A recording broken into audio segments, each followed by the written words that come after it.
હજુ વરસ આ BRTSને બનવાને થયું નથી, પૂરું 1 વર્ષ થયું નથી. આ BRTની પાછળ જ તમે આ ગંદકી જોઈ શકો છો, જેને માટે આપણે લાખો રૂપિયાનો કોન્ટ્રાક્ટ આપે છે SMC. એની પાછળની આ ગંદકી આ જોઈ લો.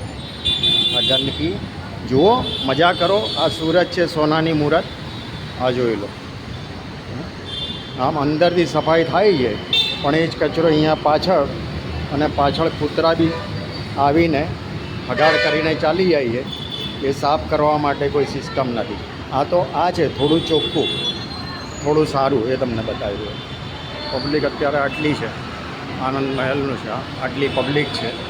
અને હું પોતે પણ ઘણી વખત BRTSની મજા લેવા માટે જતો હું, ત્યાંથી મને નવી નવી વાર્તાઓ જાણવા મળે. ચાલો, આ કમિશનરને મોકલીશ, SMCને મોકલીશ, જોઈએ શું થાય. થવાનું કાંઈ નથી. આ તૂટેલી બેન્ચ છે, કદાચ 2 લાકડા કોઈ લઈ ગયું છે પાછળના. હવે આ 3જું લાકડું બી કોઈને કોઈ લઈ જશે. મેરા સુરત સહી મેં મહાન, સ્વચ્છતામાં નંબર 1, પણ ગંદકી ક્યાં ક્યાં છે કોઈને ખબર નથી. સડો છે, સડો. સુરત મહાનગરપાલિકા એટલે એક નામનો સડો.